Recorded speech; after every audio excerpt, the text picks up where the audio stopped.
You ever look at a weather forecast and just think, man, there's got to be more to this story?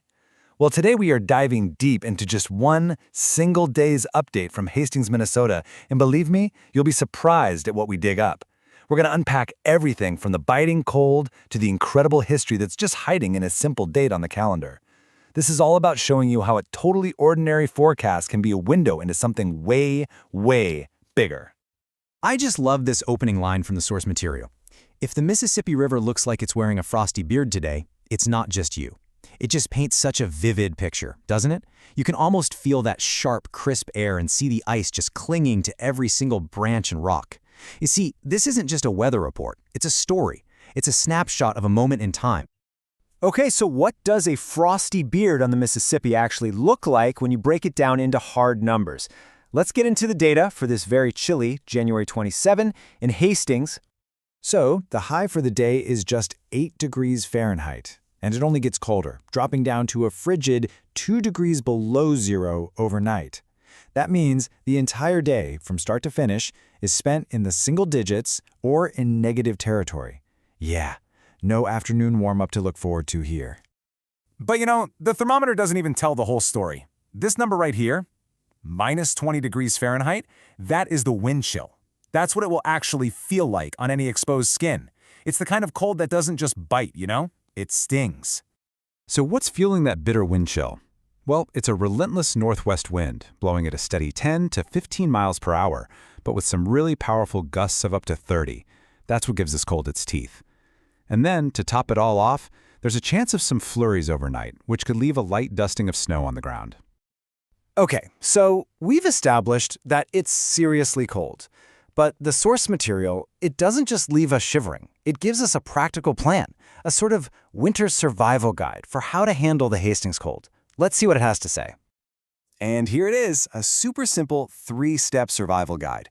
Really, just think of it as the basics of winter safety. Wrap up, block the wind, and watch your step.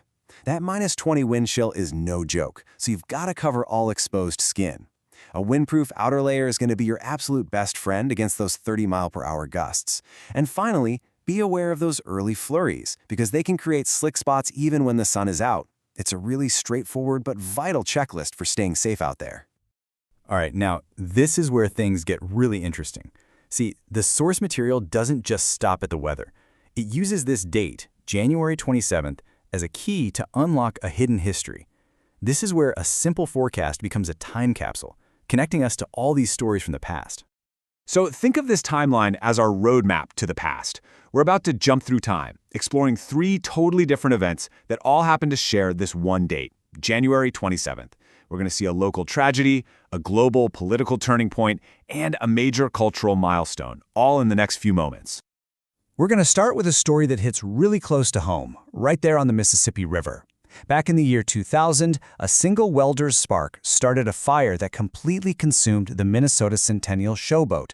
It was a floating theater, a beloved local landmark, just a piece of river town history, tragically lost in a single moment.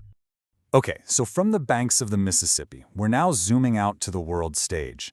On this very same date back in 1973, a document was signed that would literally change the course of history, the Paris Peace Accords. This agreement formally ended direct U.S. military involvement in the Vietnam War, a day of immense consequence that shaped international politics for decades to come. And now, for our final journey back in time, we land in 1851. On this day, the world lost a true visionary, the naturalist and artist John James Audubon. He left behind an absolutely incredible legacy, most famously his masterpiece, The Birds of America.